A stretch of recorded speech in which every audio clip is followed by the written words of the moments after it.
understood what had happened and how it had happened, he sent me home early off of my shift, and then he actually went to our immediate supervisors the next morning and reported that I was the one that had caused the booking computer crash, even though I hadn't been the one that was on it.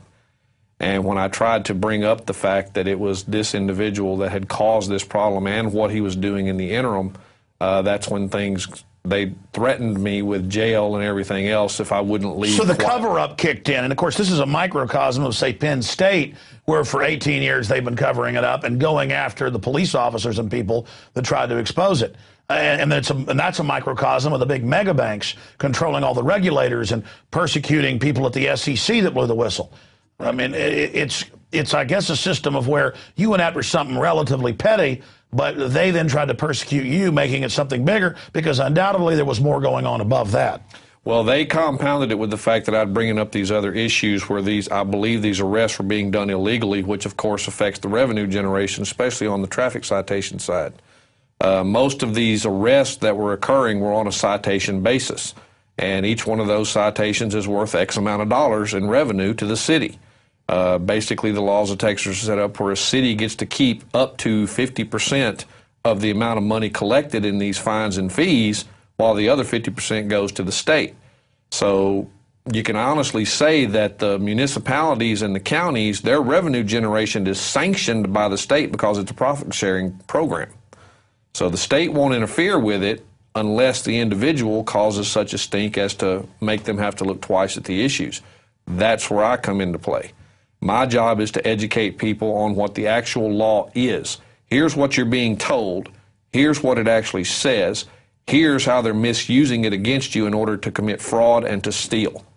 They're basically taxing the people of Texas untold millions of dollars a year in fines and fees that don't even apply to us, that they should never have been allowed to apply to us. And compounded with these other things, yeah, that's one of the reasons they don't really like me over in that part of Texas anymore. That and the fact that I also went directly after the state comptroller's office for illegally forcing small, unincorporated businesses to collect sales tax. Basically, there's no law in Texas that requires an unincorporated business to collect sales tax on behalf of the state. The state does not pay the individual to do it. The state does not in any way compensate them for doing it. Basically, they're forcing you into indentured servitude as their unpaid tax collector.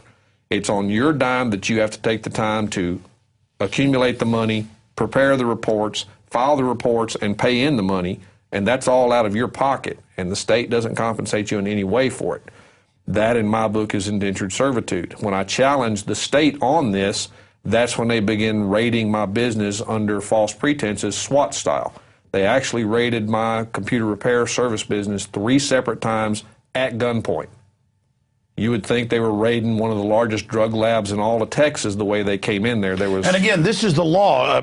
You were telling me earlier about the case here in Austin that they've now won with these golf carts that drive people around for no money but a tip if they want to give it. And the police had no statute to be even giving them tickets. They've now been defeated in court, but they won't run that on the news. But we're going to get to that in a moment.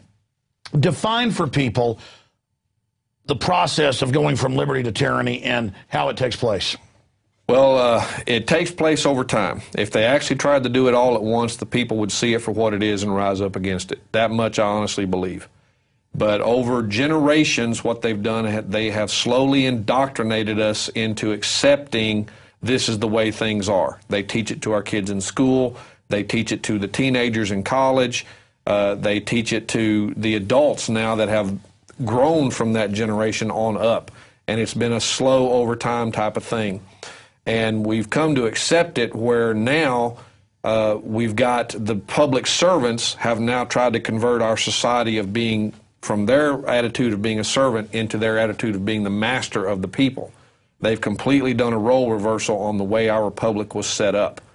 The analogy I believe I gave you in relation to this was when a rancher fails to control the coyote population on his ranch, he will see a direct inverse proportion in population to his livestock to the increase in population of the predatory base. So if he fails to keep that predatory base culled down, then he loses money, he loses control of his property, and he eventually gets done in by that.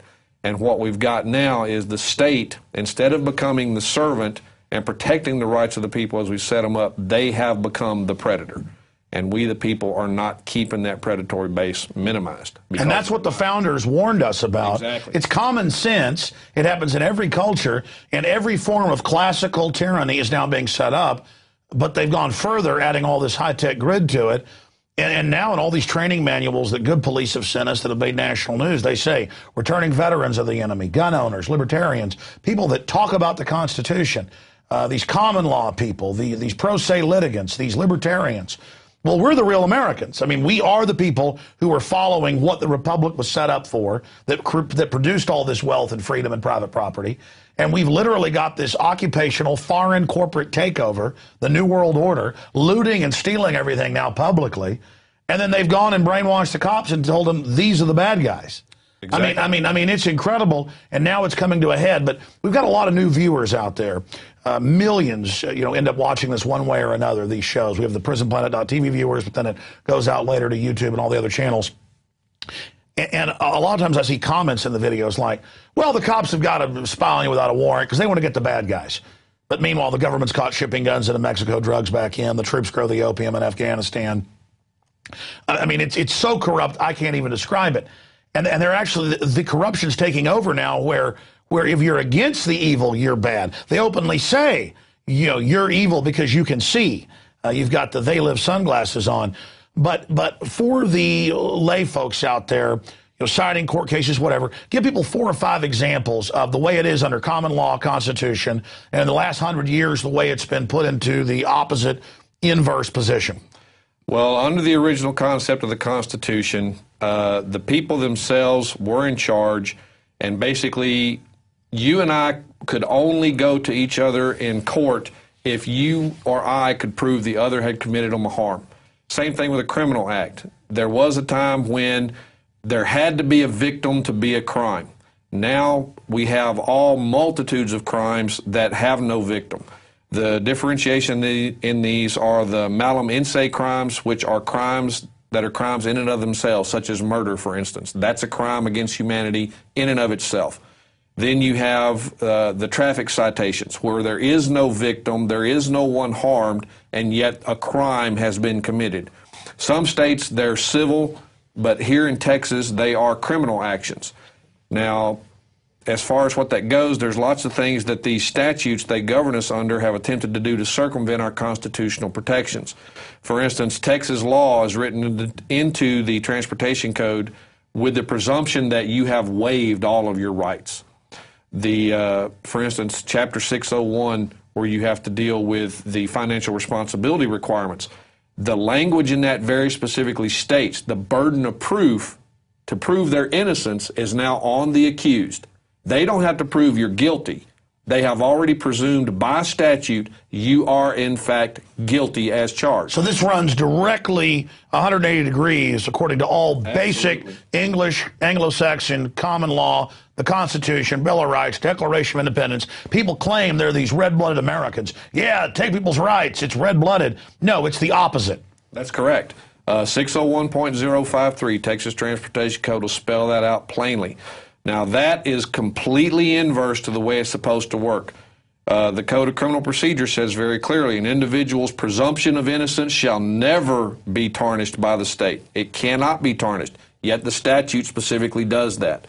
It also states in the Code of Criminal Procedure that every person is presumed innocent until proven guilty. The statutes in the Transportation Code completely belie that. The presumption is always one of guilt over innocence under those statutes. What about this lie that it's a privilege to drive and you've got to take the tracker chip in your car, you've got to have the license, you've got to have the registration, you got to learn how to lick boots? This is where we get into the actual study of law and the difference in terminology.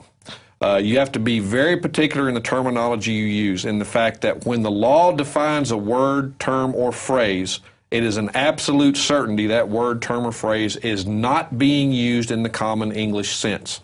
So it has. You got to go to Black's. Well, it depends.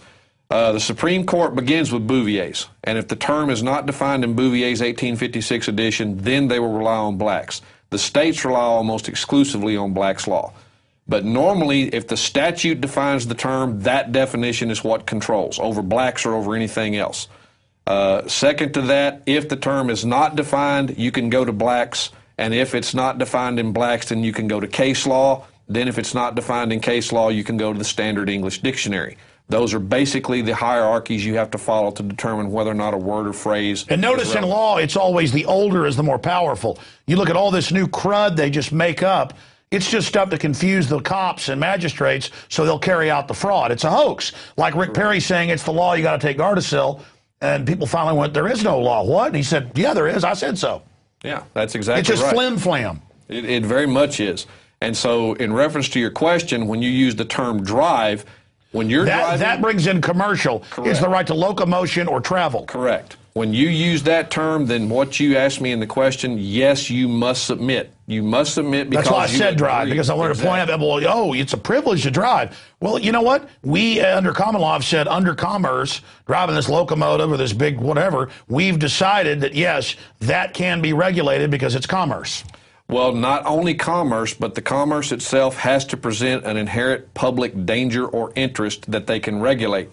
For instance, let's take these trucking companies, especially the ones coming out of Mexico. They're neither safety inspected, nor are they properly maintained, so on and so forth. You've got an 80,000-pound plus missile running down the highway at 85 miles an hour that may blow tires at any time, blow an engine at any time. And so that's how it was allowed in, also so it can be taxed because the trucks are tearing up the roads. Correct. Then they simply move that on to the general public. That's correct. The laws were taken and reinterpreted without actually being changed, by the way. The law has not changed. Only the way it's being applied has been changed.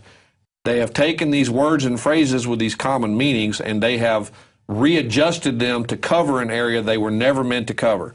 And you only find this out when you go back and do a historical study of all the previous versions. Sure, I mean, it's one of the most adjudicated issues that I've seen, yes, that the right to travel, the right to mobility, and it's not just here, it's across cultures, even in really tyrannical systems, that's got to be a basic right, or you're living in a huge prison.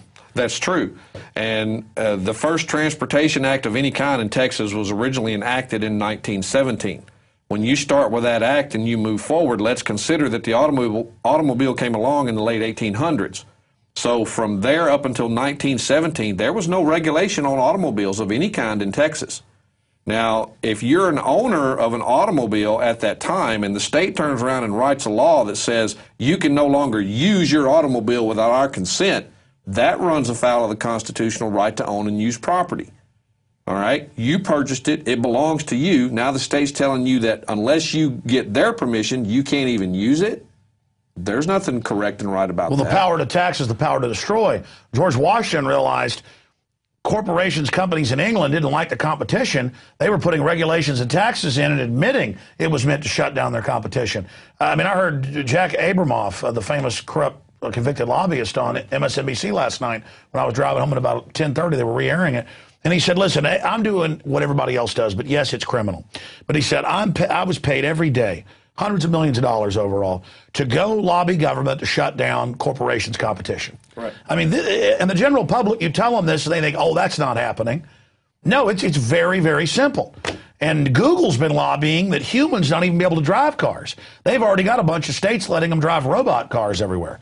And they're going to argue they're safer and then try to force us to then drive in their cars. They're just destroying our freedom and rendering us slaves to them by having government come out with an unconstitutional edict. Right. And think about that kind of thing with the robot cars. How does that work when it has to travel long distances between cities and so on and so forth? The entire purpose of this system, the way it's been implemented now, is to go from its original intent of regulating commerce that could be a public hazard. And so they're there to protect the public from that commerce and what it could entail. And they've taken it and shifted over into a way to control the general population. If you want to use the road, come get a license from us. If you want to use your car, come get it registered and licensed by us. Now that you have our license, we can revoke it on a whim. You can no longer use your car. A license turns a right into a privilege. Correct. Now, let me